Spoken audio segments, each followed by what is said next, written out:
wabarakatuh. Sorry. Terima kasih yang sudah menjawab, Pak. Oke, kita mulai untuk on cam ya. Ada ini akan ada collab GNSS dan juga mungkin di Kemker juga ya. Saya selalu mengingatkan Kemker tentang perancangan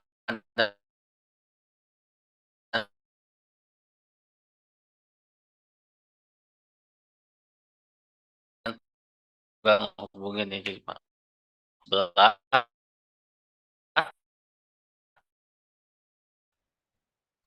eh, melakukan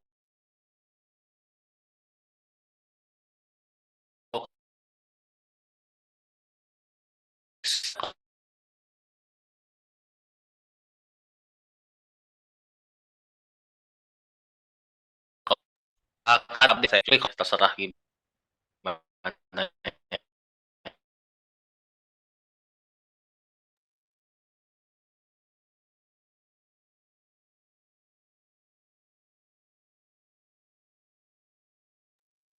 Halo, halo, tes keluar. Kedengeran, kedengeran. Kedengaran Pak. Oke, oke. Terdengar, Pak. Lalu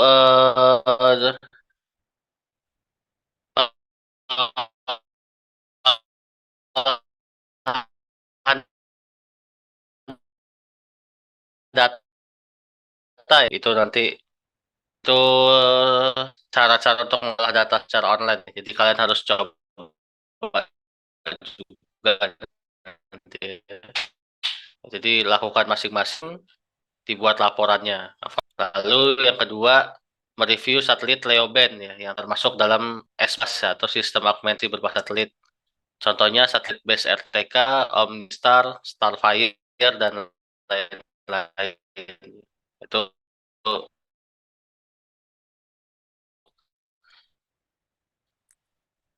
orang ya, pribadi ya. Maaf, Pak. Suaranya putus-putus. Cek, cek. Bagus kan? Udah bagus, Pak. Aman. Halo, halo. Udah ya. Aman ya? Ya, itu ya. Jadi kerjaan masing-masing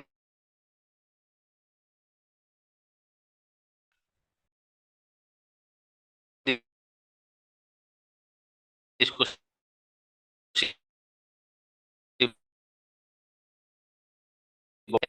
dengan kata-kata sendiri ya. Silakan bebas. Nanti akan saya buatkan di Google Classroom. Mungkin tadi kelas C ya, kelas C udah ada yang beberapa yang ngumpul ya. Nanti saya tambahkan waktunya seminggu ke depan ya untuk melakukan hal ini. Oke, kita masuk ke materi ya. Jadi survei GNSS itu tidak hanya tentang mengukur dan mengolah data ya. Jadi karena kita disiapkan ya, kalian tuh disiapkan untuk menjadi chief surveyor, minimal chief surveyor, minimal.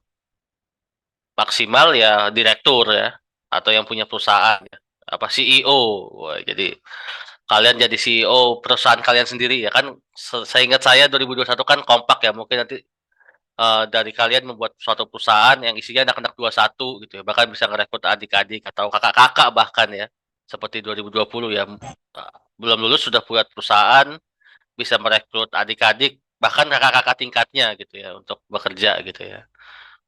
Ya, jadi makanya sebenarnya survei GNSS itu gak hanya ngukur pola ya, tapi dari perencanaan sampai pelaporan ya.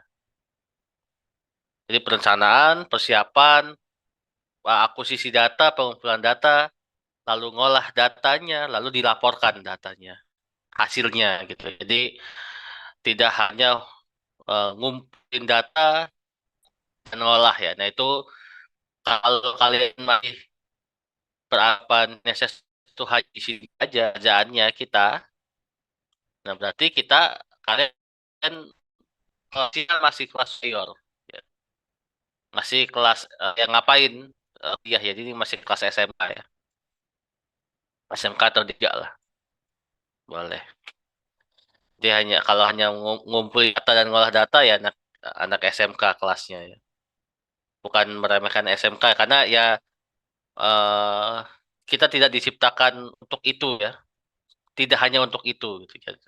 Tapi wajib harus bisa ngumpulin data dan ngolah data. Ya, jadi perencanaan perlu, persiapan juga, pengumpulan data, pengolahan sampai pelaporan. Nah, makanya di klub Gabak ini ya, di klub Gabak ini semua yang kalian akan lakukan sebenarnya dari perencanaan, persiapan, pengolahan data, pengolahan dan pelaporan. Contoh kemarin persiapan perencanaan ya. Jadi mana saja yang diukur. Sebentar. Titiknya bagus atau enggak atau enggak kita rencanakan ya. Terus persiapan ya. BM-nya mungkin ya dan segala macam. Pengumpulan data ya baru ya, ngukur ya data raw-nya mana, data index-nya mana, data pelengkap mana ya. Terus segala macam ya. Lalu pengolahan data ya. Index-nya dikumpulin, selain dihitung jarak kalau pakai metode jaring, diubah koordinatnya, dan kontrol kualitas dilakukan. Jadi semuanya di satu kesatuan ya, kalau survei GNSS.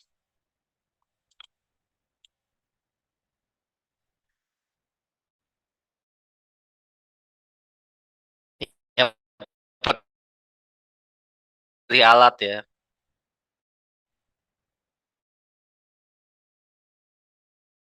Ya,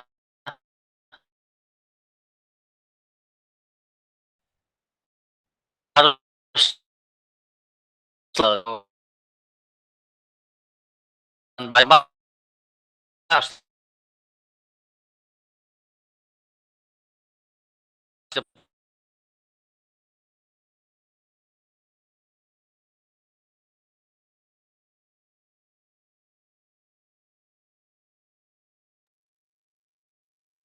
Izin Pak, suaranya putus-putus lagi Pak. perhati ya kalau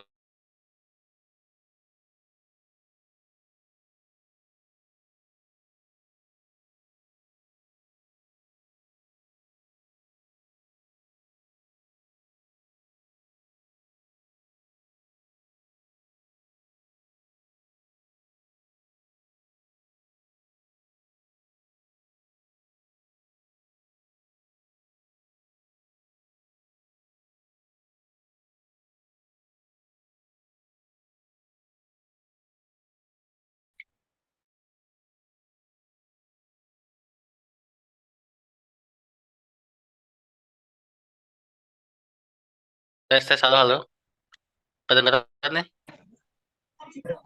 Aduh, Bentar Pak. hilang-hilang ya sebentar ya.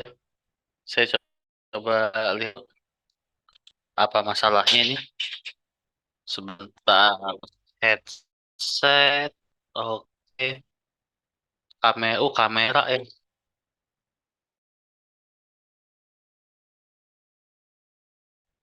Oke.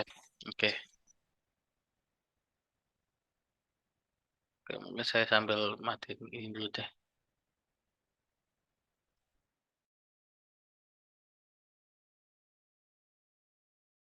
Tipenya dulu ya. Tipe eh,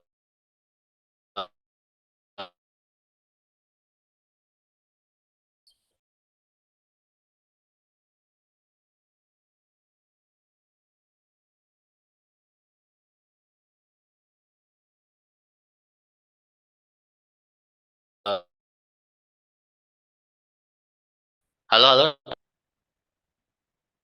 Kedengeran nggak suaranya nih?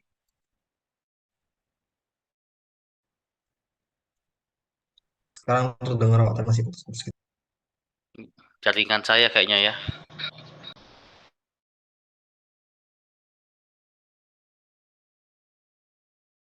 Lewat chat aja ya. Sorry. Oke, ini terus receivernya ya. Lihat harus lengkap ya. Ya pasti sudah tahu ya, sudah pengalaman juga di praktikum ya. Kabelnya dibawa semua ya. Jadi jangan hanya bawa receivernya aja ya. Jadi harus bawa casannya juga dibawa. terus kabel-kabel untuk aki segala macam dibawa ya. Pengukur tinggi ya, meteran maksudnya, itu harus dibawa semua. Jangan sampai ada yang ditinggal ya. Terus tripod ya, unting-unting, tribak, meteran, helm safety, nah itu harus dibawa. Yang keempat, kendaraan bermotor ya, yang mempermudah pergerakan antar titik. Terserah mau bisa pakai mobil, bisa pakai motor ya. Tapi lihat cuaca, kalau cuacanya hujan ya usahakan pakai mobil. Ya. Kalau misalkan eh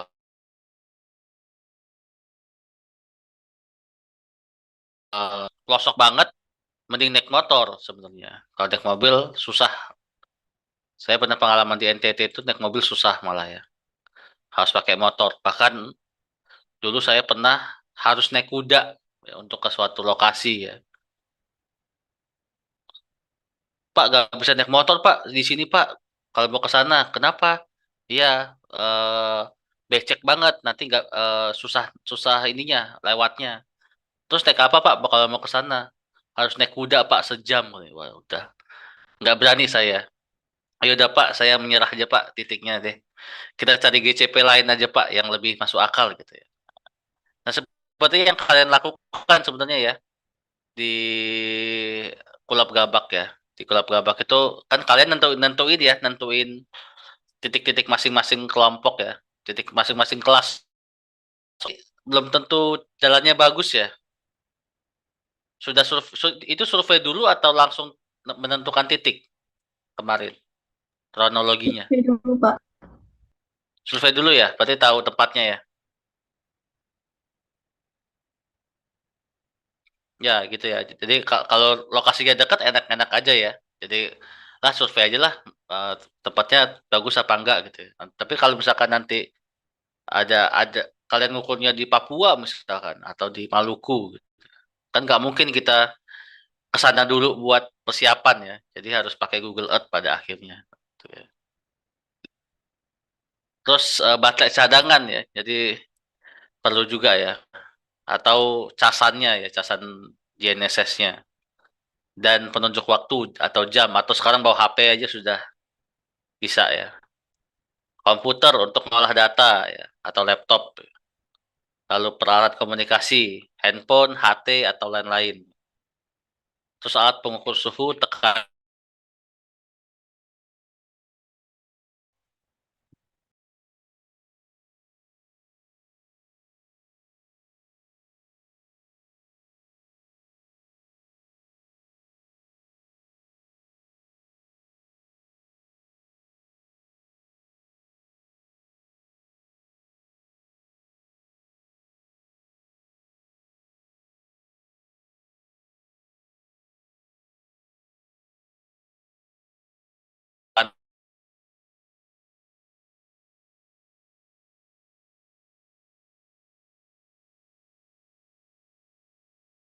Sebentar, sebentar.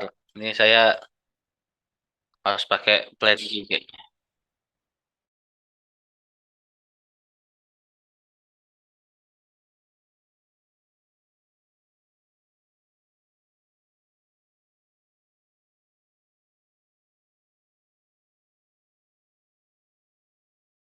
Biasanya harus mempertimbangkan beberapa hal. Pertama, pertimbangan teknis ya. Jadi si alat itu bisa membaca apa aja ya. Dia tipenya gimana, tipe datanya. Kode apa fase gitu ya. Terus satu frekuensi atau dua frekuensi. Terus jumlah kanalnya berapa, terus antenanya gimana, dan level noise-nya bagaimana ya. Jadi kita harus mempertimbangkan itu. Biasanya kita lihat spek ya, kayak kayak kita lihat HP lah ya. Kalau kita HP kan kita pasti lihat dulu ya RAM-nya berapa, terus prosesornya apa gitu ya, chipsetnya apa gitu ya. Jadi mempertimbangkan hal itu ya. Jadi nanti suatu saat beli, kalau ditugaskan untuk beli alat ya harus lihat itu. Baterainya tahan berapa lama ya, berapa mAh misalkan. Terus softwarenya ya, softwarenya gimana ya, mau pakai apa softwarenya. Terus pengoperasiannya gimana ya, cara-cara menghidupkan alatnya gimana, cara record data gimana. Karena jangan sampai sudah ngukur lama tidak terrecord. Nah, itu bahaya juga ya. Terus jenis survei apa yang bisa ditangani oleh si alat ya?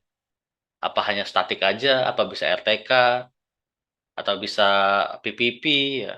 Nah, itu. Jadi semakin banyak metode yang bisa dipakai di alat itu semakin bagus. Terus harga juga ya, beli yang harga murah atau harga mahal ya, garansi dan juga pelayanan purna jual, jadi bisa dijual lagi nggak kira-kira ke depannya gitu ya. Terus kesesuaian lapangan ya, beratnya, ukurannya, kekuatan, terus baterainya juga berapa ya, tahan air apa enggak ya. Jadi jangan sampai beli GPS yang nggak tahan air, karena kita ngukur mungkin 24 jam, kalau hujan ya diterabas aja pasti, nggak akan di stop dulu gitu ya. Jadi kalau GPS-nya nggak tahan air bahaya. Terus perekaman data ya. Jadi cara terus media perekaman data gimana? Ada sekarang itu yang bisa pakai flash disk ya. Jadi saat kita download itu kita tinggal masukin flash disk aja ke si GPS-nya gitu. Jadi tidak perlu download colok-colok ke komputer segala macam. Jadi untuk download raw datanya tinggal masukin USB, pakai controller atau pakai HP, tinggal download aja ke USB gitu. Terus volume perekaman ya, kapasitasnya berapa ya, internalnya berapa giga gitu ya, atau dia bisa pakai micro SD berapa giga ya. Karena sebenarnya untuk GPS mah 16 giga aja udah cukup ya, sudah bisa ngukur sampai 2 hari bahkan. Terus download datanya gimana, sama jenis data yang dapat di-download apa saja ya, apakah hanya raw data aja, atau bisa Renex, atau bisa transformasi data langsung di alatnya ya. Terus harus lihat juga geometrinya ya selanjutnya ya. Jadi kalau mau survei itu kita harus lihat dulu geometri titiknya ya. Jadi lokasinya di mana, titiknya gimana, konfigurasi jaringnya gimana, sama karakteristik baseline-nya bagaimana ya. Pertama, sebentar. Kok macet? Lokasi titik ya. Nah, jadi lokasi titik itu kalau bisa dia punya ruang pandang yang bebas ya ke segala arah ya di atas elevasi 15 derajat. Artinya apa? Jadi kalau bisa titik itu tidak ada yang menghalangi ya di sekitarannya ya. Seperti yang sudah kalian lakukan di Pulau Gabak ya. Itu saya apresiasi ya. Walaupun kalian nggak tahu, saya sering marah-marahin Asprak ya. Jadi, gimana nih anak-anak ini? Tapi akhirnya yang sudah difikskan itu sudah bagus untuk lokasinya ya. Untuk lokasinya sudah bagus. Jadi ditempatkan di tempat-tempat yang punya ruang pandang bagus ya. Terus jauh juga dari objek yang mudah memantulkan sinyal GPS ya, untuk meminimalisir multipath ya.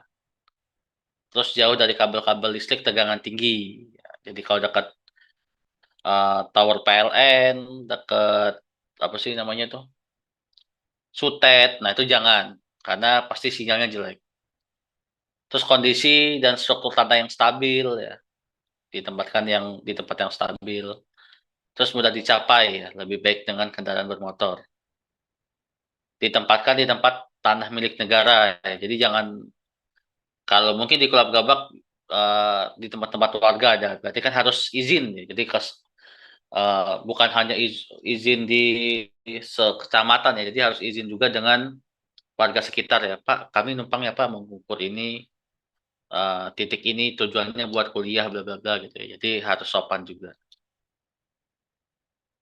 Terus tidak harus ditempatkan pada lokasi yang tidak mudah terganggu atau rusak ya. Jadi jangan kalau buat benchmark ya, kalau buat benchmark jangan juga di titik-titik yang kayaknya bakalan hancur gitu ya.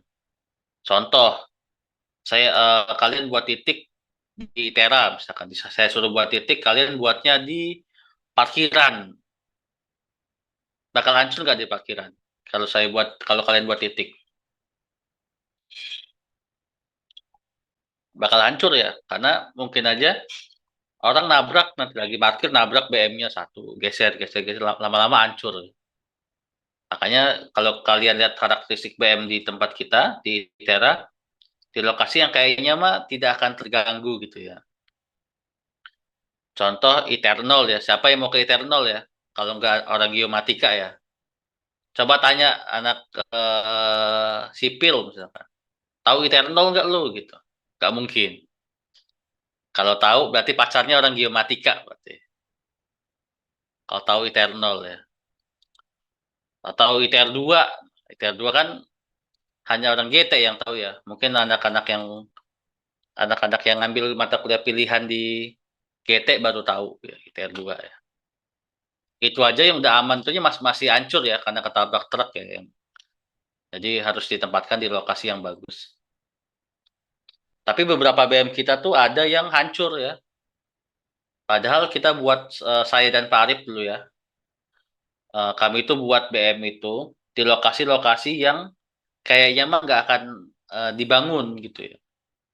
Ternyata master plan Itara berubah ya.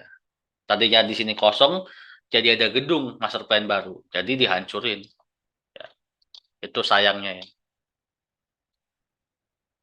Lalu jumlah titik ya. Jadi jumlah titik disesuaikan juga dengan keperluan pekerjaan serta tujuannya ya.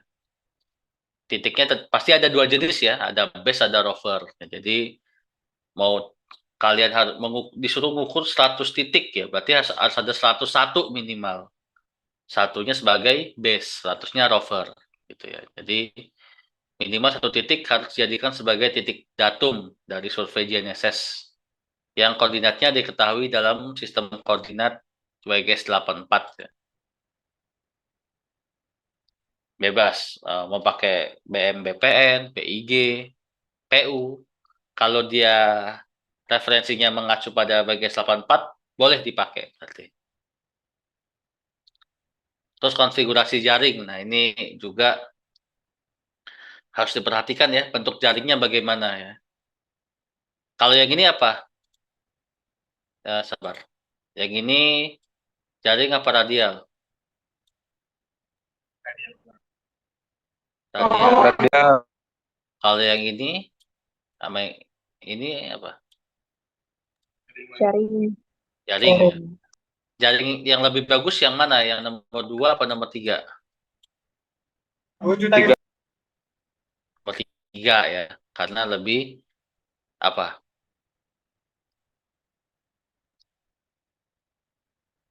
Karena lebih apa? Lebih bagus kenapa?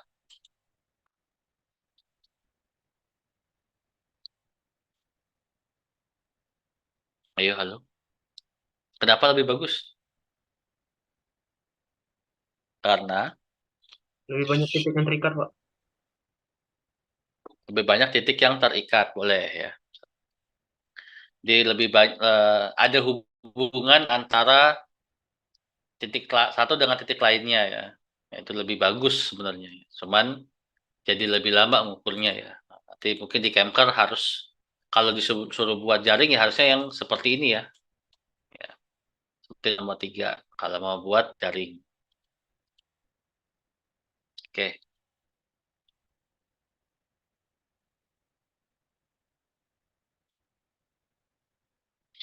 Lalu geometrinya ya. Jadi harus tahu juga ya yang seperti yang kemarin ya, baseline bebas mana, baseline trivial mana ya. Jadi baseline bebas itu baseline yang diukur ya. Baseline yang kita ukur dalam satu sesi. Baseline trivial berarti baseline yang tidak diukur atau dapat diturunkan dari baseline-baseline lain ya, dalam satu sesi pengamatan ya. Hitungan baseline bebas itu n-1 ya. Jadi jumlah alat dikurangin 1. Jadi kalau alatnya 5 berarti baseline yang boleh diukur n-1 berarti 5 kurang 1 4 ya. Contohnya ini ya. Alatnya kan 5 nih, 5 receiver berarti n-1 berarti 5 kurang 1 4. Berarti 4 1 2 3 4 atau 1 2 3 4 atau 1 2 3, 4. Sisanya trivial berarti. Yang ini trivial, ini trivial, ini trivial. Nah, yang trivial harus diukur di apa? Sesi Sesi selanjutnya. berikutnya gitu ya. Mungkin nanti gitulah soal-soal UAS ya. Istilah titik-titik di bawah ini gitu ya. Jadi harus begitu ya. Jadi eh, tidak boleh dihitung semua ya. Jadi harus seperti itu. Makanya di Kemker nanti maupun belum Kemker juga nanti harus menyediakan titik ya. Kalian harus menyediakan titik poligon utama. Kalau bisa, ini tips juga untuk Kemker, titiknya harus menyebar secara merata dari base. Jadi kalau base-nya di tengah, ya berarti kalau bisa sebarannya di sekelilingnya. Jadi kan base-nya di tengah. Nah kalau base-nya nggak di tengah, susah tuh. Jadi bisa juga kalian buat base dulu, ya, ikatkan ke Inakos, baru untuk yang lain. Ya. Atau mau langsung dari Inakos diikatkan juga bisa. Gitu ya. Nanti kita akan coba simulasikan juga ya. Terus metode juga ya bisa dipilih nanti ya, mau pakai radial atau pakai jaring. Sudah kita bahas berkali-kali lah untuk ini ya. Kalau radial pasti lebih cepat ngukurnya, kalau radial lebih lama. Tapi ya lebih teliti jaring daripada radial, sudah pasti itu. Tidak usah diragukan ya. Jadi sudah banyak banget penelitian tentang ini. Jadi saya pernah baca jurnal itu, dia ngukur radial 2 hari, sama jaring cuma 6 jam. Akurasinya lebih bagus jaring ternyata. Nah itu ya, se ekstrim itu gitu ya. Karena dia saling berhubungan antara titik ya. Jadi kontrol kualitasnya lebih baik daripada radial. Terus nah ini ya yang lebih penting sebenarnya. Jadi baseline itu sebaiknya tidak terlalu panjang ya. Jadi dari base ke rover itu sebisa mungkin jangan terlalu panjang. Jadi seminimal-minimalnya di bawah 20 kilo ya. Jangan panjang banget. Jadi base-nya misalkan saya mau pakai Inakors Pak, Inakorsnya itu tapi ada Pak, tapi jauh.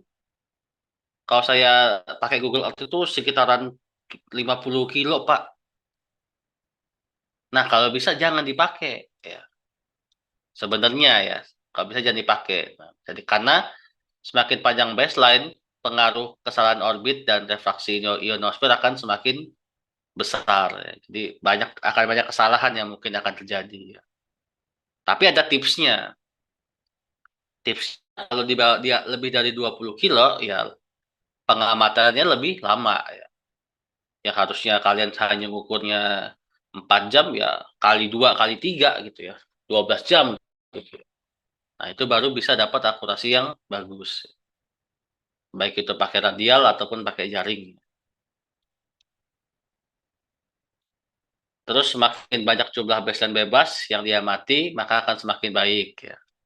Jadi ya berarti eh, jaring lebih baik pasti daripada radial karena baseline bebasnya lebih banyak. Dan jangan coba-coba pakai baseline trivial. Jadi baseline yang trivial dipakai dalam pengolahan. Maka itu akan membuat pengukuran metode jaring akan percuma ya. Karena tidak ada kualitas dari itu ya, dari baseline trivial. Nah, jadi karakteristik ini itu akan sangat ngaruh nanti ya ke skenario pengukuran kalian ya. Nanti ya pasti ada hubungan sama logistiknya, ya, transportasi, akomodasi, sama komunikasi itu. Jadi 4 ini nih. Kalau GNSS itu paling penting 4 ini ya. Logistik ya, alat-alat gimana segala macam ya. Transportasi ya, perpindahan alat, akomodasi, makan, minum, mungkin rokok segala macam gitu ya. Kalau untuk apa yang helper-helper ya, minum segala macam ya, sama komunikasi ya. Kalau lokasinya bagus enak pakai HP bisa. Tapi kalau lokasinya jelek, pakai HP juga nggak bisa, percuma. Harus pakai HT. HT ada titik jauh, nggak bisa pakai HT. Gimana? Direncanakan, pokoknya jam sekian, sekian, sekian harus ngukur gitu ya. Kalau nggak bisa juga telepati ya. Nah, udah paling tingkatan paling terakhir tuh telepati. Tinggal gimana aja tuh, kompak apa enggak tuh kalian ya nanti ya.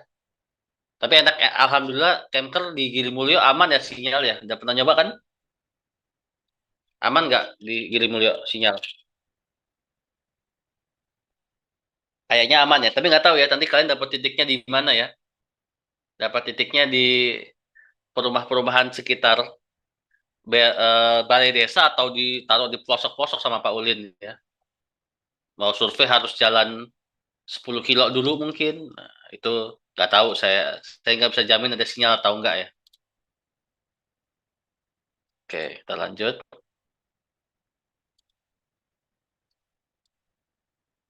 Terus karakteristik baseline juga ya tadi ya. Jadi kalau dari dari empat ini lebih bagus mana? Kira-kira satu, dua, tiga atau empat?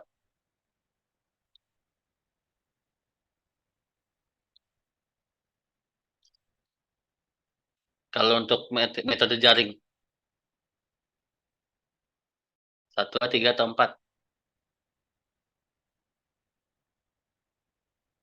Nggak tahu. Siapa ini? Vina mana Vina? Vina. Vina. Nggak ada Vina. Atau Andri, not Priandi.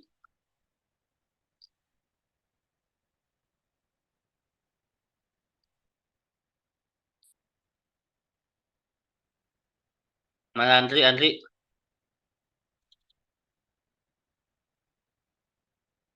Oh, nggak ada nih Andri.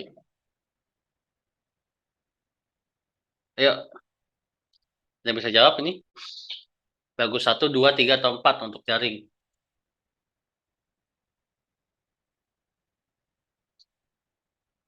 Andri, Andri.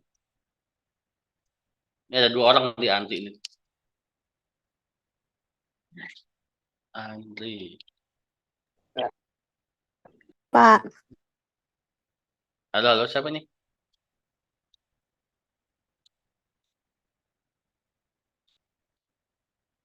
Siapa, siapa, siapa? 4. Siapa ini?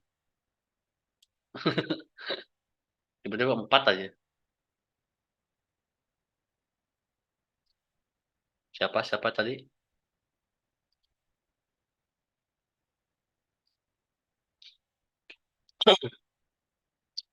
Oke, empat katanya. Ini Pak Audi, Pak. Oh, Bareng lagi di mana nih kalian berdua? lagi di rumah Pak Kadus. Oh, Kadus lagi di tempat KKN. Pak Kades, Pak, di Karanganyar, Pak. Oh, Karanganyar. Pulap, Pak. Ya, pulap. Oh, ya, ya, ya. Saya kira kalian di ya gitu ya. Oke, yang empat katanya ya. Karena apa? Ini.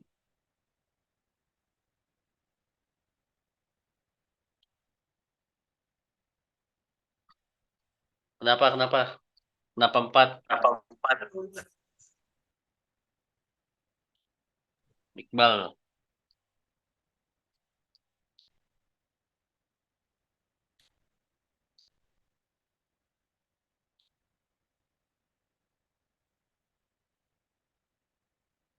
Mana sih? Mana sih tadi hilang? Iqbal. Duh, Iqbal pakai kacamata tuh. Empat karena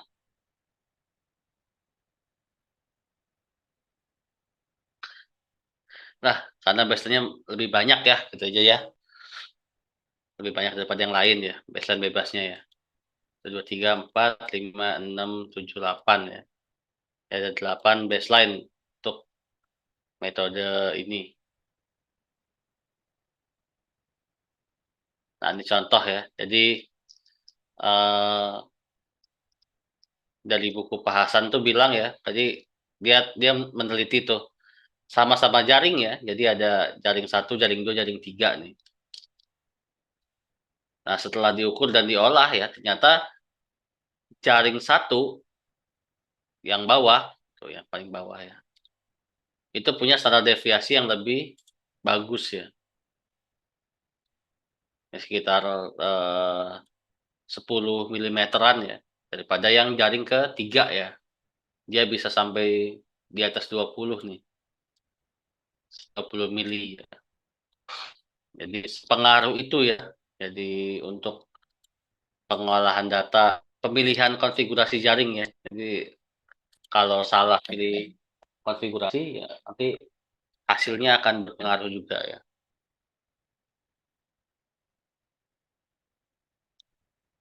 Jadi konfigurasi jaring itu dibuat dengan mempertimbangkan speknya ya, spek teknya, kondisi medan, kondisi lapangan, fungsi titik-titik itu ya nantinya untuk apa, terus strategi pergerakan tim, dan ya pasti ya, mempertimbangkan faktor efektivitas dan efisiensi ya. Jadi jangan sampai perpindahan titiknya ruwet ya. Ya harusnya tidak ruwet, jadi kalian harus untuk pindah satu titik ke titik lain tuh harus muter jauh gitu ya. Nah itu jangan sampai seperti itu ya.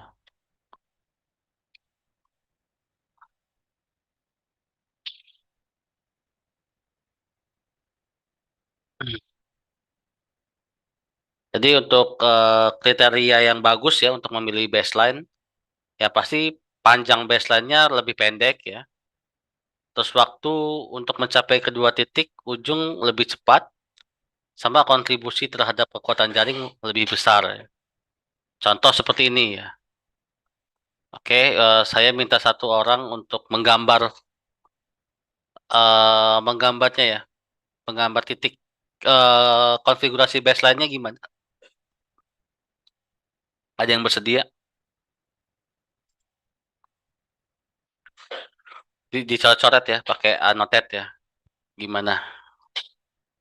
Konfigurasi jaring yang paling ya mungkin paling efisien ya, efisien dan paling bagus lah gitu. Silakan siapa yang mau, saya catat namanya.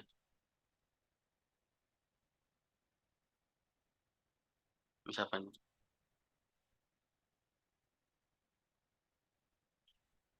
Vina mana Vina? Masih nggak ada Vina.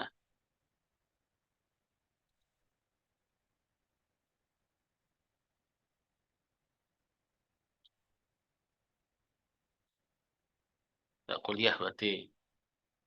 Andi masih survei itu ya kelihatannya. Sandi deh, Sandi Mariam deh. Ya Sandi, gambar bisa, bisa digambar nggak di sini? Pakai annotate ya. Silakan Sandi. Hmm. Siapa nih yang gambar? Ayo, gambar San.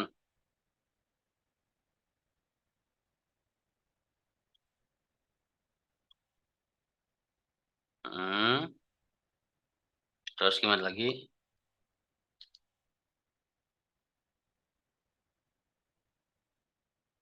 Oke. Jadi yang bulat titik, yang garis jalan ya. Jadi kan kalau saya suruh gambar ini kan bebas ya, mau bentuk baseline-nya gimana ya, yang penting jaring.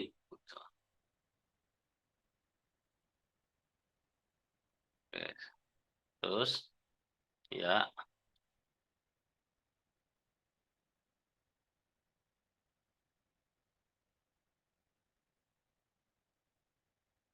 Oke. Oke. Terus udah gini. Oh, belum.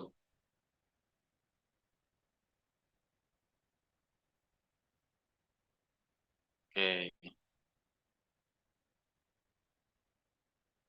Oke. Oke. Oke. Oke. Udah. Oke, mau belum selesai. Udah ya. Oke, thank you Sandi Mariam. Kita terima spotlight.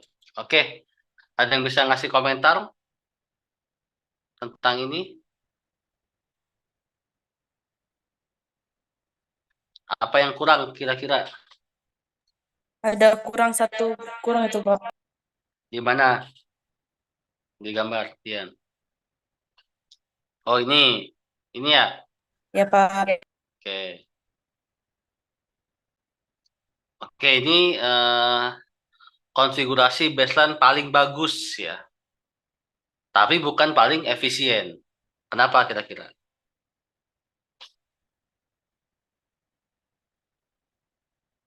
Ada yang bisa ngasih komentar nggak? Paling bagus emang, karena semua titik saling terhubung. Tapi tidak paling efisien. Makan waktu, Pak. Memakan waktu, iya, boleh ya, benar. Kira-kira mana yang bisa dihapus biar efisien?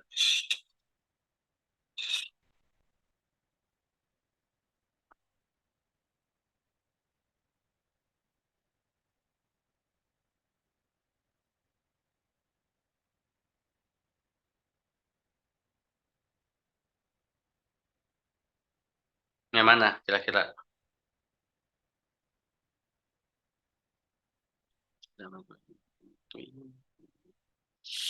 Aduh.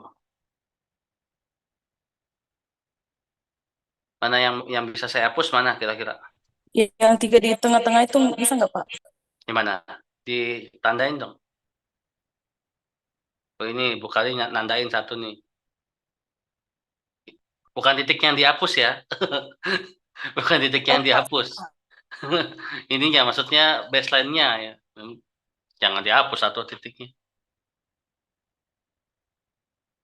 Di sini kata Bukari dihapus nih. Satu. Febi di sini kata Febi. Terus mana lagi?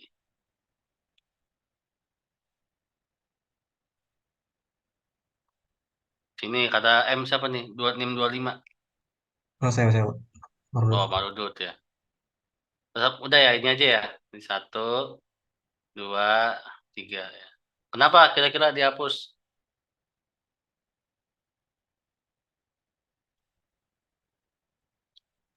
Izin Pak, kalau dari pemilihan saya itu karena di titik yang di tengah ini di antara tengah ini itu udah banyak baseline Pak.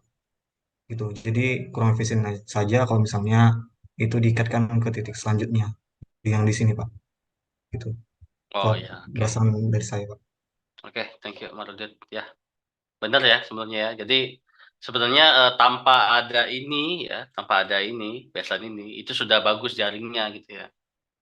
Selain itu ya, pergerakan antar titik juga penting ya, penting dipertimbangkan. Kenapa? Karena contoh nih, alatnya cuma 3 ya. Kita realisasi di kita aja lah gitu ya. Alat cuma 3. Kita direalisasi 1, 2, 3. Terus titik selanjutnya kita mengukur baseline yang ini, misalkan. Yang 4. Ini 5, ini 6, 7, 8, 9, 10. Jadi kalau kita mau pindah ke titik 4, yang 2 ke 4 lah, oke ya, 2 ke 4. Nah, 1 atau 3 kalau mau pindah alat, itu muter dulu. Kalau mau ke 6, muter dia. Bisa dia muternya kayak gini, atau dia muternya ke sini. Terlalu jauh gitu ya. Jadi lebih baik ya ini pindah ke sini, yang ini pindah ke sini gitu ya. Jadi yang ini baseline ini tidak usah juga nggak apa-apa. Gitu ya. Karena tetap ada hitungan baseline-nya juga gitu ya. Karena tidak harus dihubungkan semua titik ya. Jadi baseline itu jaring itu tidak harus semua titik dihubungkan. Tapi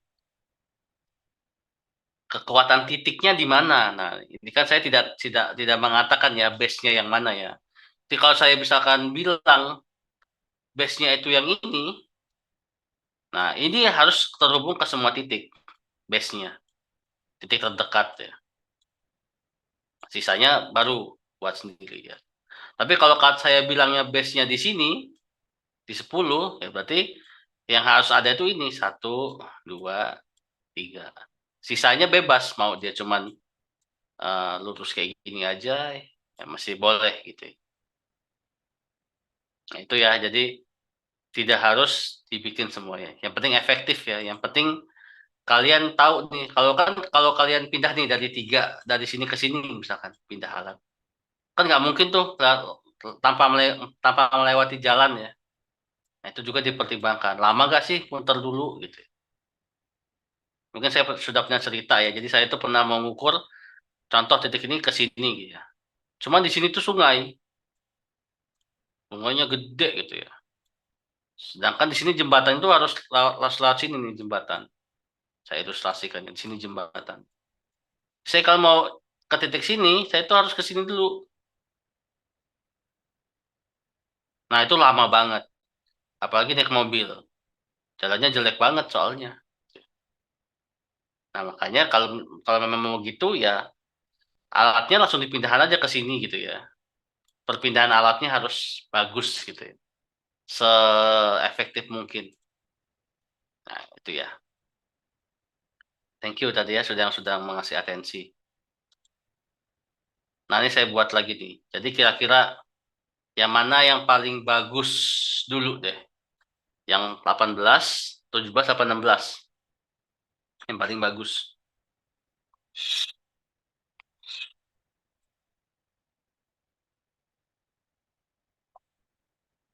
Yang kira-kira kalau diolah paling bagus hasilnya.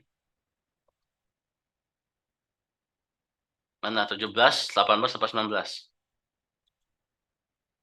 18 Pak. 14 ya. Karena biasanya paling banyak ya. Kalau yang paling efisien 16. Yang 16, Pak. 16 karena lebih dikit ya. Nah, efisien tuh belum tentu yang paling sedikit sebenarnya ya. Jadi sebenarnya lebih efisien kalau saya sih lihat 17 ya. Jadi akurasinya tetap bagus dan lebih efisien juga. Karena kenapa? Yang 17 lebih efisien, ini nih. Harusnya ada nih di sini nih. Nah, ini kan perpindahannya enak ya dari sini ke sini kan lebih mudah ya karena ada jalannya. Daripada dia harus ini ke sini ya, ini ke sini. Ini ke sini tuh tidak efisien karena tidak ada jalannya di sini. Jadi efisien belum tentu yang titiknya paling sedikit ya. Oke, thank you atensinya. Lanjut lagi ya. Seperti saya bilang tadi ya, jadi ada geometri satelit akan berpengaruh ya. Jadi jumlah satelit, lokasi dan distribusi satelit, mass angel, dan juga kekuatan geometrik. Jadi geometri satelit itu akan sangat berpengaruh ya untuk hasil pengolahannya. Ya pasti karena kalau geometri satelitnya bagus, kita mau ngukur sebentar aja sudah bagus hasilnya sebenarnya. Tapi kalau geometri satelitnya jelek, nah itu mau ngukur lama juga ya mungkin saja bisa jelek. Nah itulah kelemahan GNSS ya. Kita harus mensiasati gimana caranya sih kita tuh ngukur geometri satelitnya pasti bagus. Nah, itu. Karena efek nggak langsungnya ada ya. Jadi kalau geometri satelitnya jelek pasti banyak kesalahan dan bias ya. Terus penentuan cycle ambiguity dari data fasenya sulit ya. Itu akan sangat ngaruh nanti.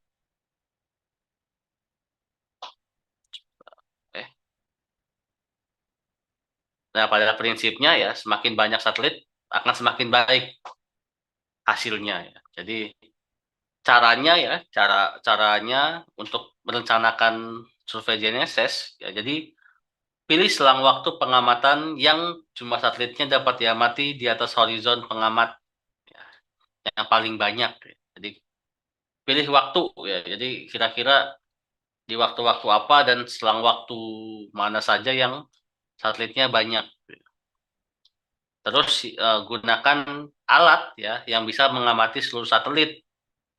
Jadi kalau Topcon itu hanya bisa GPS GLONASS dan ini Eropa itu apa? Saya lupa. Oh, saya lupa ya. Oh, satelit yang Eropa Galileo, sorry. Nah, GPS GLONASS Galileo ya kalau Topcon. Nah, kalau yang Leica sudah bisa Beidou.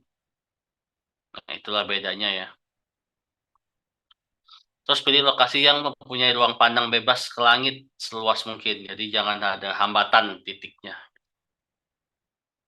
Jadi itu akan memperkuat geometri satelit ya. Yang selanjutnya akan meningkatkan ketelitian posisi yang kita ukur. Terus distribusi satelit ya. Jadi sebaiknya satelit diamati dan distribusi merata ya di langit. Setidaknya terletak pada 3 kuadran. Masih ingat ya kuadran ya? Kuadran satu, 2, 3, 4 ya. Nah, jadi kan harus minimal harus berapa satelit diamatin? Masih ingat nggak? 4, Pak. Harus berapa satelit minimal diamatin kalau mau GNSS selfie? 4, Pak. 4 ya. Nah, jadi jangan juga 4, tapi di sini doang nih 4. 1, 2, 3. Nah, ini berarti geometri satelitnya jelek. Yang bagus itu kalau memang cuma 4 ya 1, 2, 3, 4 ya. Merata lah gitu ya. Atau 1, 2, 3, 4.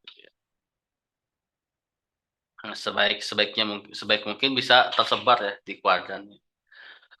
Dan caranya lihat polar plot satelit ya untuk perencanaan di waktu pengamatan. Sekarang sudah enak ya karena sudah ada mobile topographer ya. Jadi kalau kalian ngukur misalkan di Kulab Gabak, lihat dulu tuh satelitnya kira-kira di titik itu bakal nyebar nggak di 4 kuadran nggak gitu ya. Kalau di 4 kuadran ya berarti kemungkinan bagus hasilnya. Sesimpel itu sekarang ya. Kalau dulu nah nebak-nebak ya, kira-kira banyak lah gitu ya. Bismillah aja gitu ya. Kalau sekarang sudah bisa lebih ilmiah lah, dicek dulu di mobile topographer. Oh banyak nih Beidou nih, aman aman aman. Gitu ya.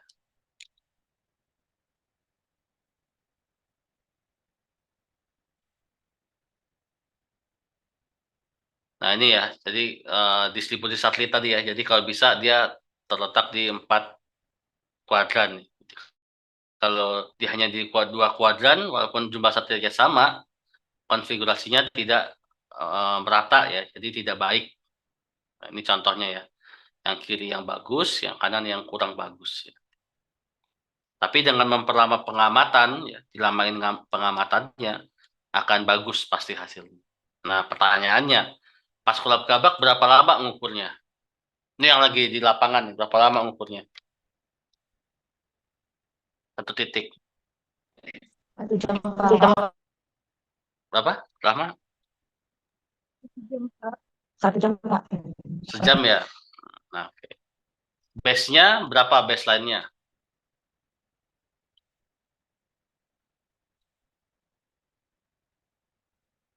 Dapat panjang baseline-nya berapa?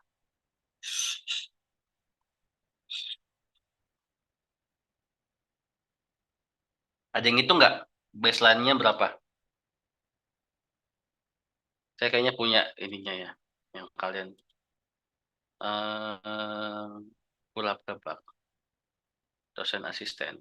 Tolong jangan dilihat ya ini obrolan ini.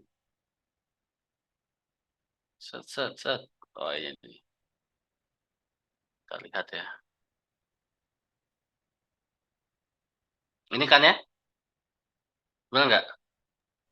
Iya, Pak. Ya, ini gabungannya. Base-nya yang mana base-nya? Saya ujung di awal ini. Oh, di sini ya, base-nya ya. Oh ini ya, Enggak, Pak. base-nya. Di mana ini? Nih, jarak dari baseline terjauh adalah 67 meter, berarti 6 kilo ya. Benar nggak? Iya, 6 kilo ya. Benar nggak 6 kilo? 6.000 meter, Bener, Pak. 6 kilo ya. Bener, Pak. Nah, yang 6 kilo ini diukurnya sejam juga. Sama dengan yang lain. Apa gimana?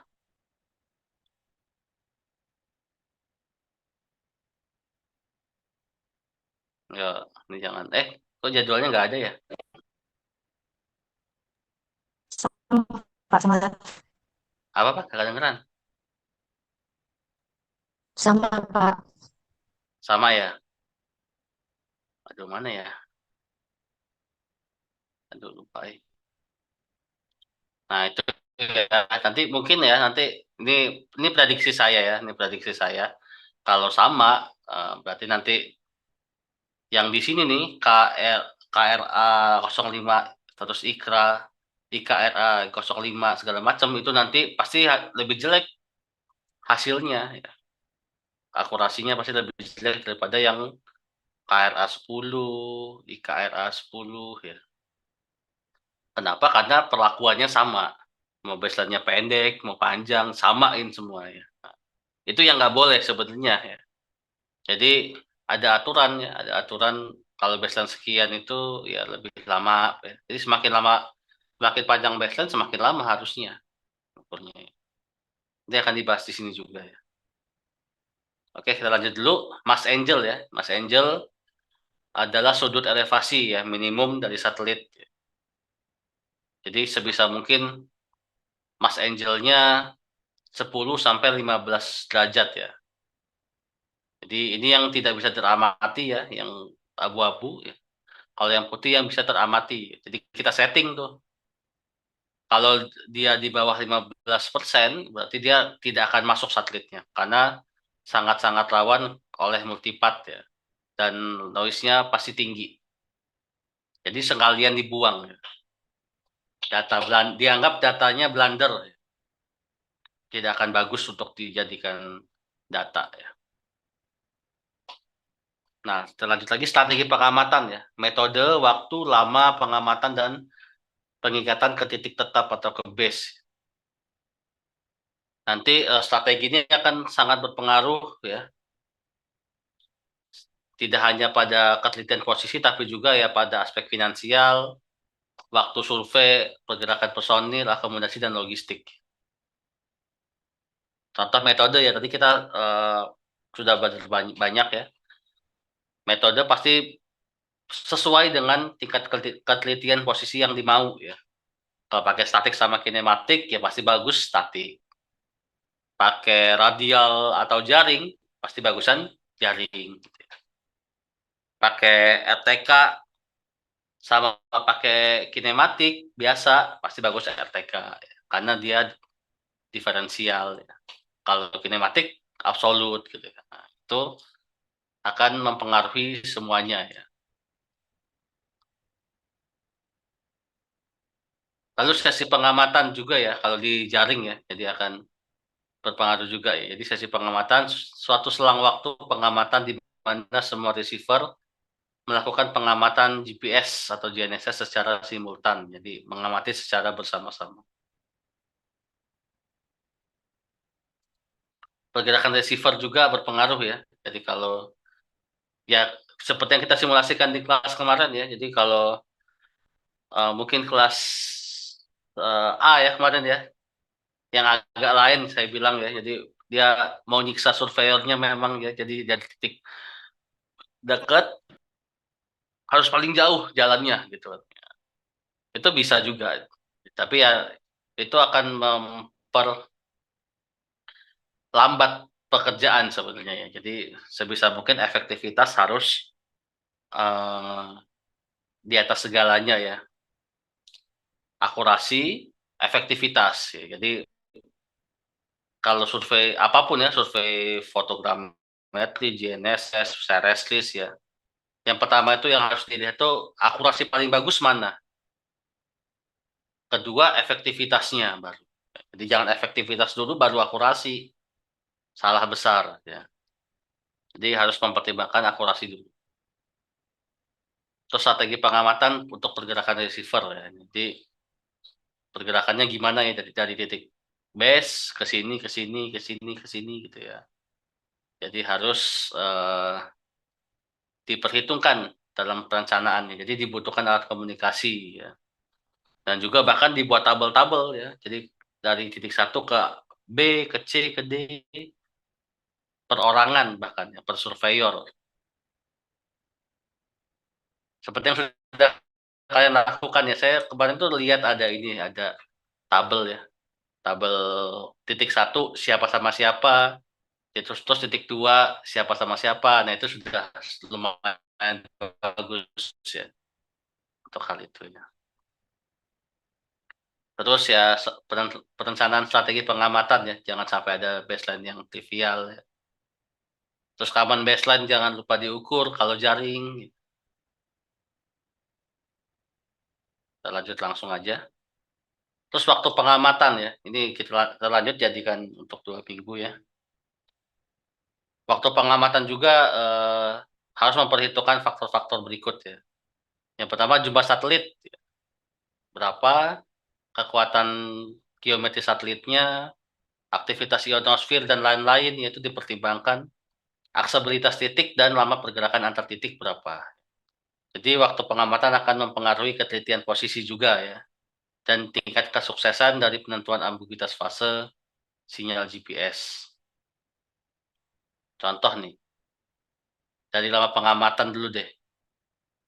Jadi kalau saya selalu bilang di berbagai pertemuan kita di kelas, bahwa semakin lama kita ngukur GNSS, pasti akan lebih bagus. Mungkin bisa buktikan sendiri nanti ya. Harusnya di kulap-gabak seharusnya ditentukan, dicoba sendiri ya. Nanti lah kan kelihatan ya di praktikum kalian ngukur berapa lama? Di praktikum. Halo? Setengah jam, Pak. Setengah jam ya. Di kulap-gabak 60 menit. Nah, nanti akan kelihatan tuh berapa bedanya ya, akurasinya ya. Nanti di Camker kalau sejam juga saya marahin pasti ya. Kalau saya sip 1 pasti saya marahin kalian. Kalau untuk Camker ya. Karena akan jelek pasti ya. Nah, makanya nanti kulap gabak ini kan kalian yang kan saya tidak ini ya. Tidak apa ya? Karena ngasihnya kemarin tuh Asprak itu ngasih jadwal tuh terakhir sebelum kalian mau ngukur. Nah, jadi saya tidak sempat untuk melihat baseline-nya berapa gitu ya. Nah, nanti ya ini case saja ya. Kan nanti saya yang akan meng-QC hasil pengukuran kan saya, Bu En dan Pak Ongki pasti ya. 3 dosen GNSS. Kalau akurasinya nggak masuk, mungkin yang tadi ya, yang 6 kilo tadi ya, sejam. Kalau nggak masuk itu pasti akan saya suruh ulang pengambilan datanya ya. Nah, jadi harus konsekuensi ya. Jadi kalian dari sudah yang dipelajari lihat tuh 6 kilo cukup sejam lah gitu misalkan. Nah, itu nanti akan mempengaruhi. Kalau salah ya ngulang. Gitu ya. Itulah pengalaman yang diambil nanti dari kulap-gabak.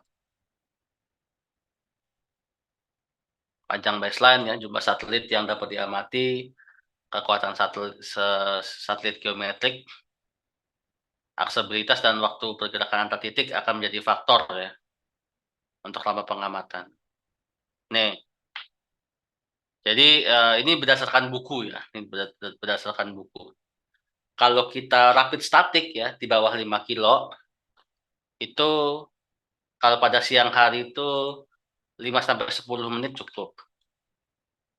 Kalau malam hari 5 menit cukup. Rapid static ya. Statik cepat ya. Kalau statik biasa 15 sampai 30 kilo itu 1 sampai 2 jam.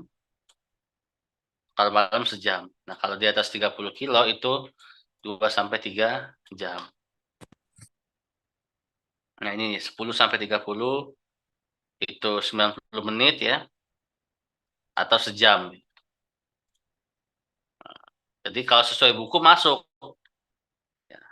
Oh, masuk Pak, saya cuma 6 kilo Pak, di bawah 10 kilo Pak. Saya 60 menit tuh, masih masuk Pak, aman. Oke, tapi spek ini dengan asumsi ada 4 atau 5 satelit yang dapat diamati aman. Sejam sekarang sudah sangat aman.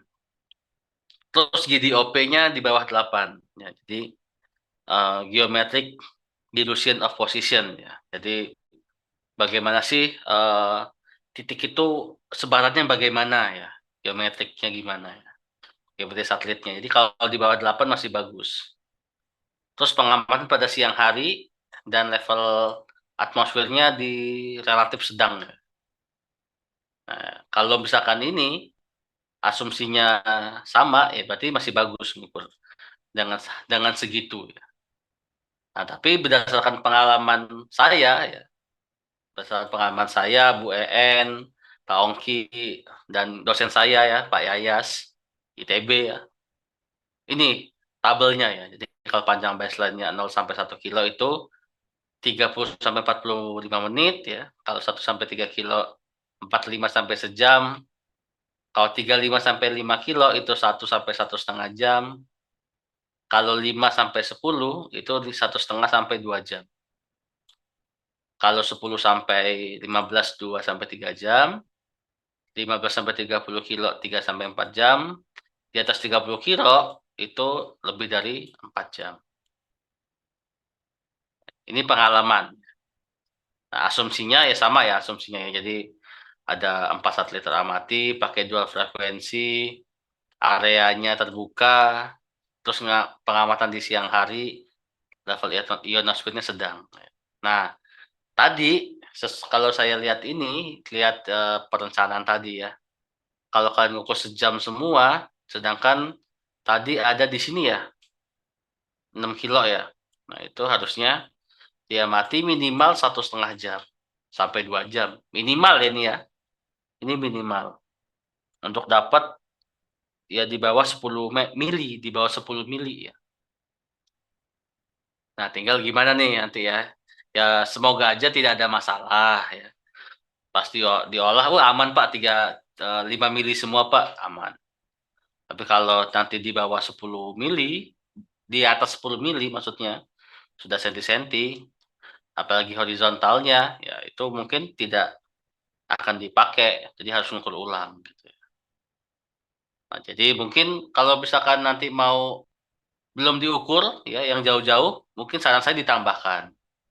Tambahkan aja sejam ya, daripada harus ngukur ulang, ya, mau kapan lagi waktunya, mending dilebihin. Gitu ya.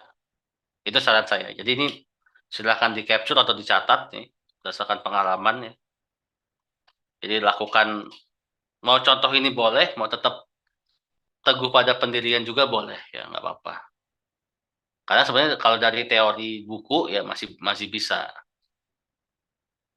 lah sejam itu ya untuk lebih dari 10 di bawah 10 kilo. Terima kasih masukannya Pak ya, sama-sama. Ya nanti yang baseline jauh coba diingatkan lagi ya.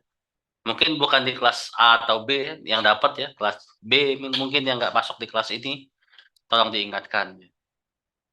Yang baseline jauh tadi mana ya? Baseline jauh ya. Bentar.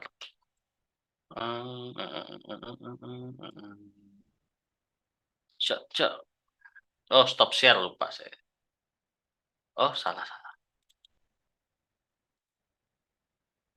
Ini ya tadi ya, kalau nggak salah ya. Nah, ini ya. Mungkin yang di ujung-ujung nih, terutama nih yang panjang baseline-nya jauh. Nah, coba itu ini lagi, dilihat lagi ya, dilebihin aja, bilangin, oh, lebihin setengah jam atau sejam, biar aman. Alasannya biar aman sebenarnya. Biar tidak perlu mengulang lagi ya, karena nanti kita pasti keras ya, karena citranya mahal sih sebenarnya ya, karena citra yang kita beli mahal, hampir berapa ya, saya lupa ya, 8 juta kalau nggak salah ya, citranya doang itu. Jadi sayang aja kalau citranya mahal, kalian ngolahnya nggak bener, jadi jelek ya. Nah itu sayang banget. Itu akan jadi amal jariah lah tuh ya. Jadi kalian bisa bisa ngolah beneran ya, ngolah. Wih ini data asli nih, nggak kaleng-kaleng datanya ya. Jadi kita banyak habis duit di beli data ya. Kalau tahun lalu udah ada datanya, tinggal ngukur aja. Nah, kalian sekarang ini benar-benar dari nol, ngolahin derajatnya dari nol, GNSS-nya dari nol, menentukan titik ngukur. SIG-nya juga dari nol pasti ya, survei-survei apa namanya, toponimi ya. Nah, seru lah pokoknya. Jadi Kemker, kan saya bilang ya Kemker jilid 2 pokoknya ya. Kemker 0,5 pokoknya ya. Sebelum Kemker ada Kemker gitu ya. Jadi sangat menarik, makin banyak ilmunya. Oke, kita lanjut. Nah, lama pengamatan. Kenapa harus lama sih Pak pengamatannya Pak? Kenapa nggak bentar aja Pak? Kan masih bagus-bagus juga Pak gitu ya. Pertama alasannya kalau saya nggak, karena nanggung ya. Karena nanggung ya. Kita tuh nunggu setengah jam itu bentar nggak sih? Nunggu setengah jam itu kira-kira benar apa lama? Apalagi di NSS ya. Kalian tuh nunggu setengah jam tuh nggak ngapa-ngapain.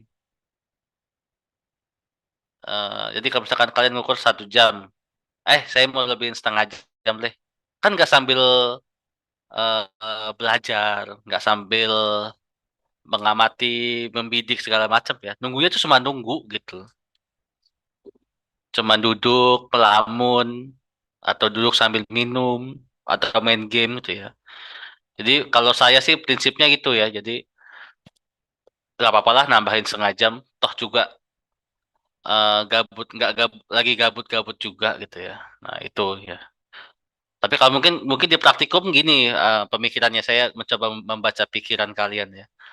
Pak, saya mau cepat selesai Pak, biar saya ada kuliah lagi mungkin gitu ya. Atau cepat Pak, saya mau istirahat mungkin ya. Gitu ya. Nah itu ya, jadi nanti harus bergeser nih pemikirannya ya. Jadi ke situ ya. Jadi kalau kita ngelebihin setengah jam atau sejam itu akan memperbagus data kita jauh lebih baik ya. Terus alasan ilmiahnya, nah ini alasan ilmiahnya karena semakin lama kita melakukan pengukuran ya, jadi perubahan geometrinya akan lebih besar. Ya. Jadi kondisi atmosfer itu pasti lebih bervariatif ya, yang artinya ketinggian posisinya pasti lebih baik. Jadi kita mengamati banyak satelit ya yang berbeda-beda ya. Jadi kita bisa mengeliminasi kesalahan-kesalahan ya. Bisa aja di menit sekian datanya jelek karena ada gangguan, tapi di menit sekian bagus. Nah, yang jelek ini bisa tereliminasi lah gitu ya, dieliminasi. Artinya nanti geometrinya lebih bagus ya daripada yang lama pengamatan lebih pendek ya. Jadi satelit yang jelek-jelek juga ditampung aja pokoknya mah. Karena kelihatan nanti ya di pengolahan datanya yang bagus mana, yang jelek mana gitu ya.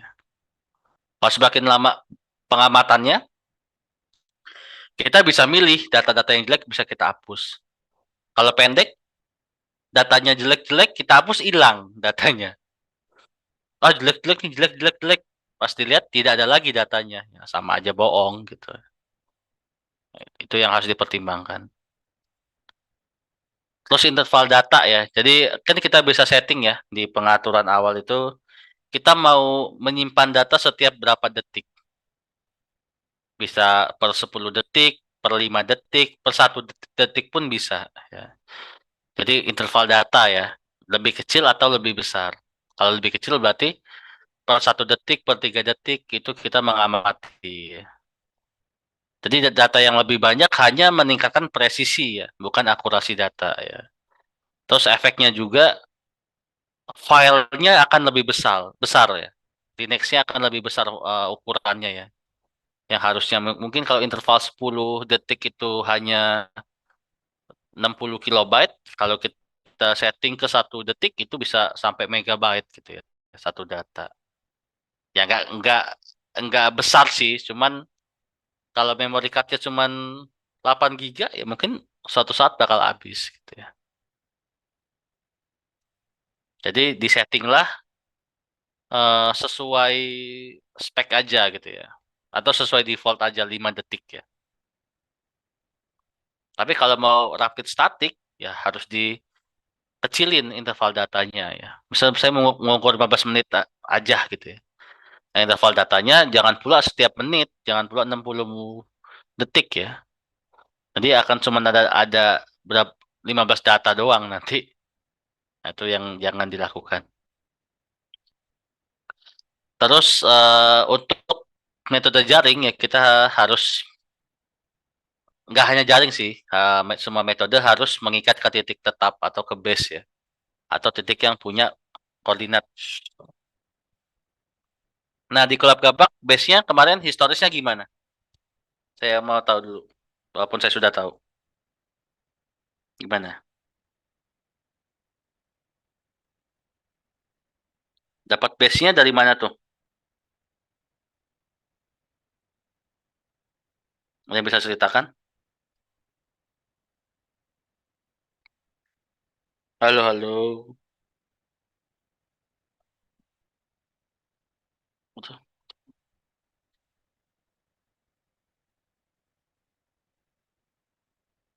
Halo, mana nih? Udah pada hilang nih. Maaf Pak, tadi apa pertanyaannya Pak? Kalau di Kelab Gabak base-nya dari mana?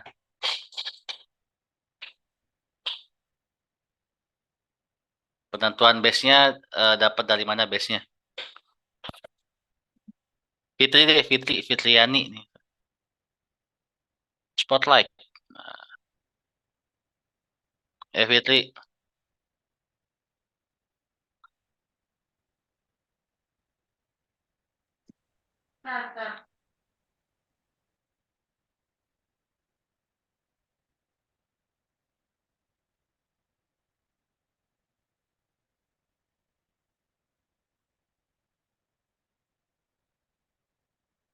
Halo, halo, halo, halo.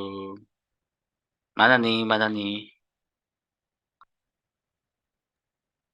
Titik tetap, Pak. Iya, base-nya titik tetapnya titik apa? BPN, BIG, PU.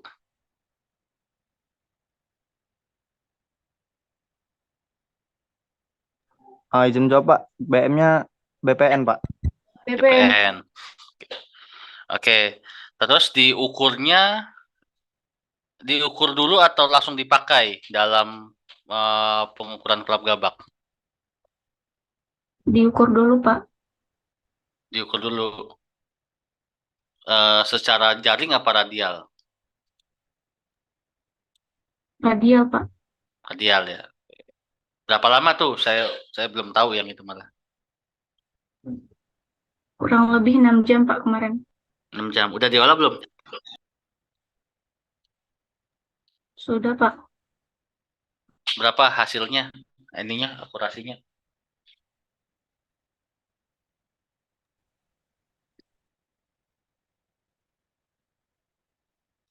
Tahu nggak hasilnya berapa akurasi?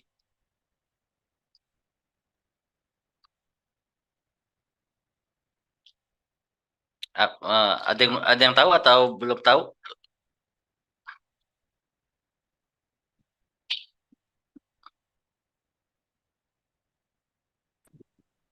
Kalau nggak salah kemarin itu dapat 0,3 mili Pak, untuk vertikal Ap- horizontalnya 0,1 mili. Itu untuk Nggak kedengeran, nggak replika. kedengeran, Nanda. Atau di chat deh, boleh di chat. Horizontalnya kalau nggak salah Vertikal, 1 horizontal. mili sama vertikalnya 0,3 mili Pak. Itu untuk base-nya, yang untuk ketelitiannya. Tahu nggak kedengeran atau nggak kedengeran? 3 mili apa berapa? 0,3 mili Pak. 0,3 mili. 0,3 mili. Itu tulisannya 0,0003 sama 0,0001. Berapa nol? 0,003 ya. Ya, Nolnya Tete. 3 kali, 0,0003, Pak. 0,3 mili. Itu ngolah pakai apa tuh? Pakai ini.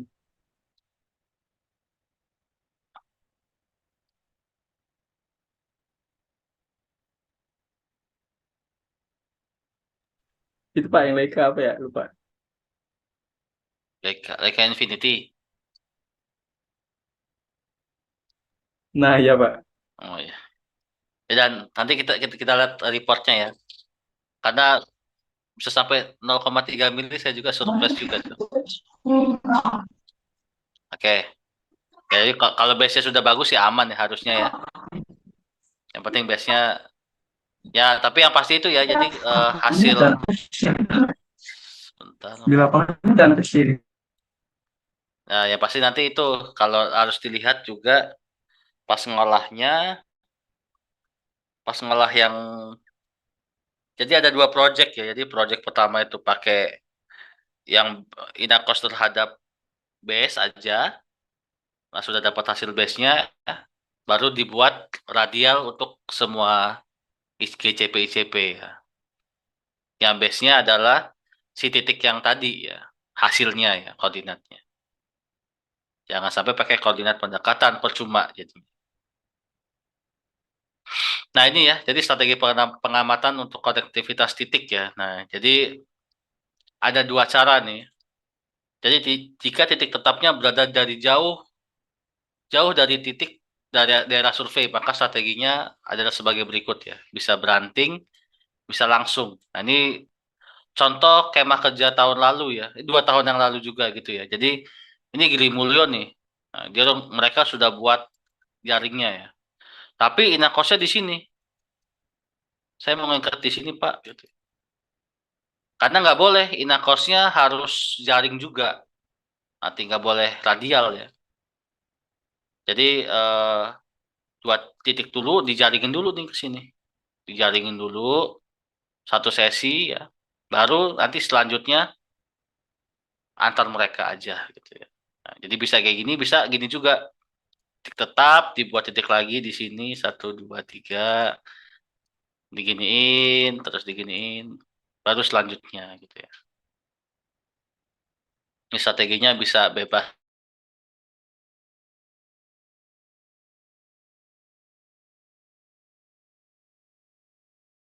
juga ya karena tidak dapat izin juga. Karena nanti harus kayak gini ya kalau kemah kerja nih untuk jaringnya di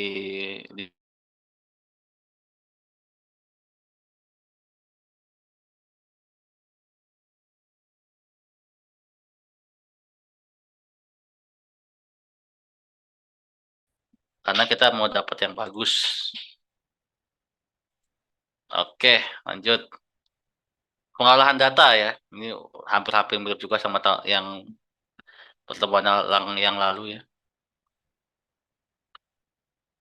Alur pengolahan data ya, pengukuran baseline, pengolahan baseline ya. Di QC ya, di pengolahan baseline bisa diterima atau tidak. Kalau bisa diterima perataan jaring, setelah itu transformasi datum dan koordinat ya. Jadi kalau QC-nya nggak masuk, ulang lagi ya ke atas. Nah, ini aspeknya ya, seperti yang saya sebutkan di minggu lalu ya. Perataan jaring ada sumber daya manusia, komputer, dan software, perangkat lunak, ya, pengolahan data, perataan jaring, transformasi koordinat, sama kontrol kualitas. Ya. Itu tidak boleh terpisahkan. Terus kalau data jelek, mau diolah gimana pun hasilnya jelek. Saya ingatkan lagi ya. Jadi jangan sampai menyianyiak, jangan sampai tidak efektif pokoknya ya kalau GNSS mah ya. Seperti yang saya ceritakan di minggu lalu ya, jadi udah ngukur lama-lama, taunya tidak ke record gitu ya, atau udah tahu baseline-nya jauh, tapi ngukurnya cuma setengah jam misalkan, atau cuma 15 menit ya. Ini datanya kalau jelek mau diolah pakai superkomputer secanggih apapun, ya hasilnya pasti jelek. Tidak akan bisa dibagusin. Terus sebagai pengolah data GNSS ya, sebaiknya ditangani oleh sarjana geodesi atau yang selevel ya, yang tahu cara ngolah data ya. Makanya nanti ya ini cerita teman-teman dari pertambangan ya. Kalau kita masuk pertambangan itu, kita sudah bukan di level mengukur lagi ya. Jadi kalian itu hanya merencanakan. Nah, jadi ini titiknya di sini, di sini, di sini, di sini. Ini ngukur jaringnya kayak gini. Ini si Budi pindah dari A ke B, B ke D gitu ya. Terus ngolah pas sudah datanya dikumpulkan, ya yang ngolah kita, sarjana geodesi gitu ya. Kita yang ngolah tuh. Gimana caranya ngolahnya yang bagus ya. Jadi kalau pas lagi ngolah, jelek nih datanya.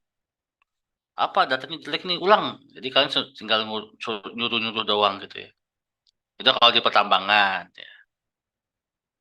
Nah, jadi harus bisa paham teori dan metodologinya ya, dari hitung perataan dan statistik ya. Jadi harus Peter GG ya. Hiper nih GG maksudnya komputasi ya. Komputasi geodesi, statistik, geodesi, SRG, ya. Geodesi satelit, survei GNSS, sama GG ya, transformasi koordinat dan sistem proyeksi ya. Jadi pasti ada hubungan sama mata-mata kuliah lain ya. Tidak mungkin terpisahkan. Nah, ada yang harus diperhatikan ya, pasti perangkat lunaknya harus ada, terus yang ngolah data harus paham tata cara ngolah data ya. Dan harapan saya semua dari kalian bisa ngolah data ya.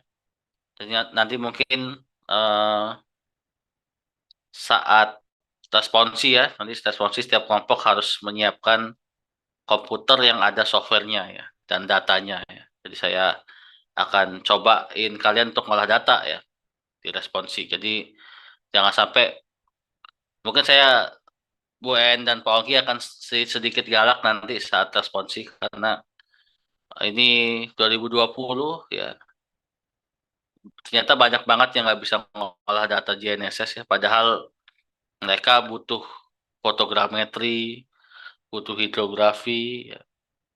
Ngolah data GNSS aja nggak bisa, gimana foto ya, atau gimana hidro ya, susah nanti.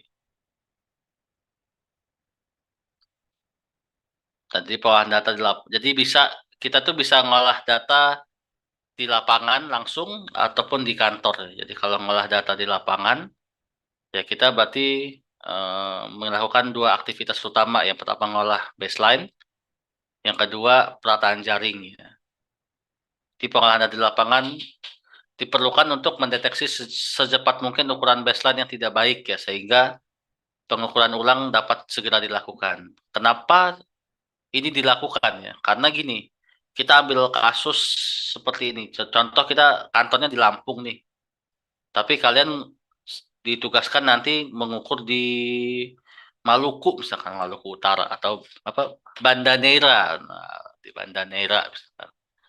Mengukur GCP ICP di Banda Neira gitu ya. Kan nggak mungkin ya ngukur dulu, pulang setelah ngukur kumpulin data Redex, pulang dulu gitu ya.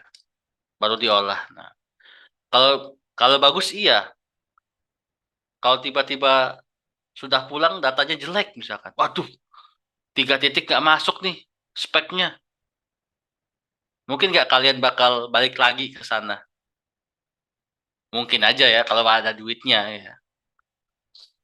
Nah, ini nggak mungkin. Jadi itu sangat tidak efektif dan boros.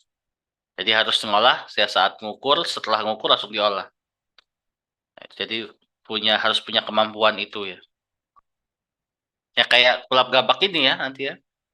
Setelah ngukur, pulang langsung download datanya, langsung diolah. Datanya jelek, ulang. Jangan sampai ngumpulin semua data baru diolah terus ngulang. Nah, itu berarti belum bagus lah gitu. Terus kalau ngolah di kantor ya, berarti kalau ngolah di kantor maksudnya ngolahnya pulang gitu ya. Jadi itu bisa dilakukan jika ya titiknya tidak terlalu jauh ya dari lokasi kantor kita ya. Dan juga diperlukan untuk menentukan koordinat final dari titik-titik dalam jaring ya. Ya, kita juga mungkin di Kulap Gabak nggak bisa langsung ngolah ya, karena kalian kebergantungan sama Inakors misalkan. Ya, berarti harus nunggu besoknya ya untuk dapat Inakorsnya ya. Nah, makanya kalau kalau pakai cara yang sekarang tidak bergantung pada Inakors, jadi lebih bisa cepat diolah. Terus perhitungan perangkat lunak ya, perhitungan baseline dengan perangkat lunak, yang pasti harus softwarenya harus bisa baca Linux ya. Kalau tidak bisa baca Linux, mending tidak usah dibeli softwarenya, karena akan useless tuh software kalau nggak bisa baca Linux. Terus bisa transformasi data, normalisasi data gitu ya. Bisa membuang data ya yang jelek. Nah, jadi kalau softwarenya tidak bisa mengedit data, ya jangan dibeli juga ya. Terus bisa menentukan posisi secara absolut ya. Terus bisa mengolah baseline ya, bisa deteksi cycle sleep. Jadi bisa mendeteksi berbagai jenis kesalahan dan bias lah gitu. Dan juga bisa melayani metode-metode yang lain ya. Statik, rapid statik, stop and go, RTK, kinematik ya segala macam ya. Dan bisa mengolah yang pasti bisa mengolah secara post processing ya. Itu yang paling penting ya. Tapi semuanya saat ini sudah bisa semua pasti ya. Ini spek standar lah, ini spek standar yang harus dipenuhi oleh para software developer ya. Terus software juga harus bisa memberikan informasi tentang jumlah data yang dibuang, terus satelit yang teramati berapa, terus kekuatan geometri satelit ya, GDOP dan PDOP ya, selama periode pengamatan, terus jumlah cycle slip-nya berapa, yang dikoreksi berapa, terus indikator ambiguitas fase ya, fixed float atau tidak sukses, terus harga definitif dari vektor baseline, ya, panjang baseline-nya berapa, dan segala macam, terus juga informasi lainnya juga ya, jadi informasi base-nya mana, rovernya mana, gambaran konfigurasinya gimana, ya itu harus bisa semua. Nah, ini sama ya. Nah, dan juga yang paling penting ya, jadi harus bisa menangani baseline dalam jumlah besar, nomor satu nih. Contoh apa? Topcon Tools ya. Kalau Topcon Tools tanpa dongle hanya bisa 5 data, nah, berarti jangan dipakai kalau nanti ngolah data yang banyak. Ya. Kalau mau pakai Topcon Tools harus punya dongle ya. Kalau tidak punya dongle susah. Terus punya kemampuan editing baseline dan user friendly ya. Nah, itu penting juga. Terus bisa transformasi koordinat, transformasi datum ya. Terus punya modul untuk analisis statistik ya. Dan juga punya kemampuan untuk menampilkan data ya dari hasil perataan ya. Yang penting user friendly ya, yang paling penting ya. Jadi ada software ya yang bagus tapi tidak user friendly, jadi susah kita membacanya ya.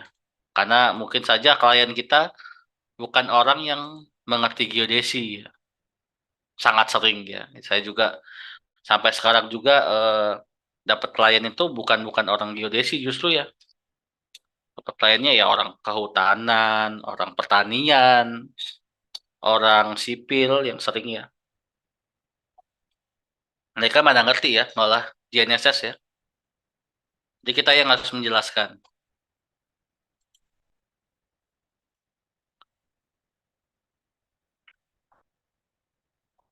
Dan perangkat lunak harus bisa memberikan informasi tentang kualitas data ya.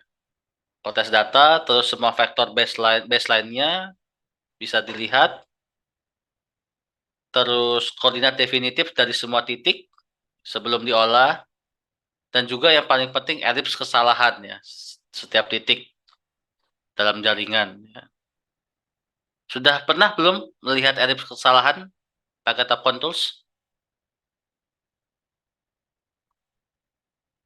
Udah apa atau belum? Karena di Camker nanti akan disuruh ya menggunakan sampai melihat elips kesalahan. Sudah apa belum? Belum ya. Oke, nanti kita contohkan lah. Nah, ini perangkat lunaknya ya, yang sudah saya jelaskan kemarin. Ada yang komersil ya, ada yang data ilmiah, gamit bernis, ada yang online ya. Housepos, NRTK BIG, Opius, terus CRCS ya, modok PPP dan lain sebagainya ya. Nah, ini bukan tugas ya. Jadi untuk perkuliahan minggu depan buatlah sebuah kelompok ya. Tadi terdiri dari 2 sampai 3 orang dalam kelas yang sama ya. Usahakan dalam kelompok teman dekat Anda lah ya. Jadi dan pokoknya teman dekat lah ya. Jadi karena nanti akan saya suruh buatkan nama kelompok ya. Ini bukan kelompok praktikum ya, kelompok biasa aja. 2 sampai 3 orang lah. Tapi harus ada kelompok. Jadi semuanya harus ada kelompok. Jadi kalau nggak boleh ada kelompok yang hanya 1 orang. Terus kasih nama ya.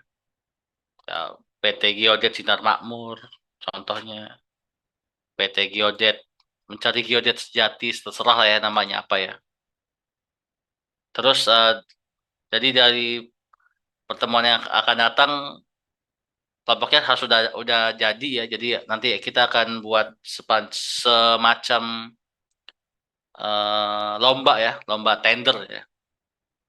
Jadi saya akan ngasih satu masalah ya, satu spek pekerjaan. Kalian akan buat apa namanya? Akan buat perencanaan survei sampai segala macam sampai biaya ya. Nanti yang paling bagus dan paling sesuai dengan yang saya mau itu yang menang. Nanti akan saya kasih hadiah juga ya. Nah, itu ini khusus kelas A dan C berarti ya. Kelas B sama Bu En ya. Nanti akan kita akan melakukan kompetisi ya, kompetisi untuk latihan tender lah ya. Sebelum nanti ngambil mata kuliah Mansurta ya, manajemen sumber pemetaan nih. Oke, sampai sini ada pertanyaan dulu, boleh?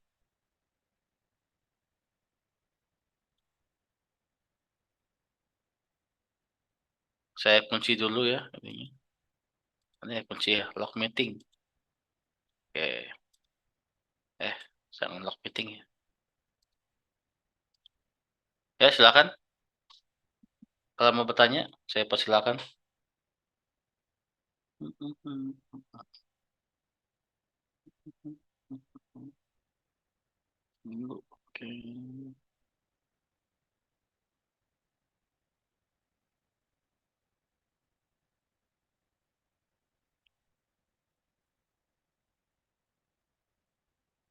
Nggak ada yang bertanya nih?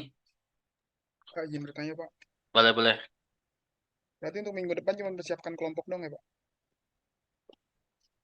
Iya ya, kelompoknya dipersiapkan kan sambil materi ya. Nanti di akhir kita akan ini mensimulasikan kompetisinya ya. Jadi saya akan ngasih kasus, kalian buat kelompoknya berlomba-lomba untuk membuat spek.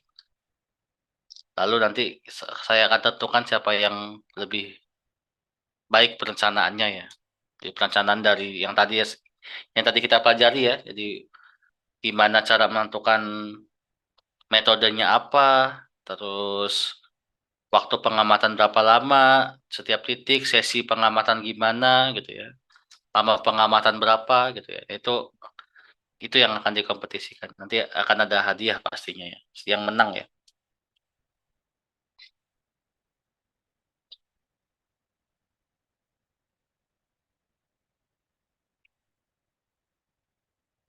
Oke, ini saya absen dulu. Bentar. Siakat. Ini jangan ada yang keluar dulu karena saya absen. Sebentar login. Ya, siakatnya lagi rusak ya. 0. Kelas saya GNSS kelas ya yang keluar-keluar tidak saya terima lagi ya.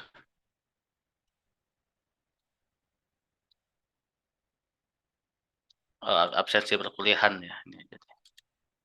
Saya pakai manual aja.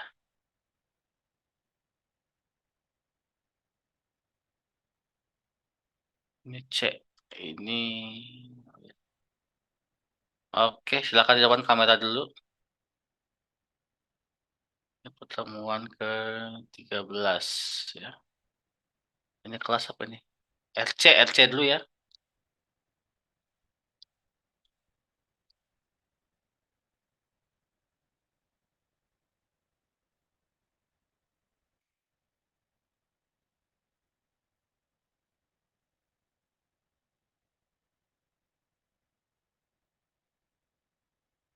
Oke, Iqbal, mana Iqbal? Hadir, Pak. Hadir. Ih, ada. Oh ini. Fahmi Akmal, Hadir, Pak. Fahmi Akmal, Pak. Ibram. Nggak ada Ibram tuh. Yasti. Maaf Pak, tadi kan saya udah masuk Pak, terus dipakai untuk mobil toko Pak. Jadi sambil kulak Pak. Oke, saya kasih pertanyaan dulu berarti. Aduh, Bisa jawab nggak? insya Allah Pak.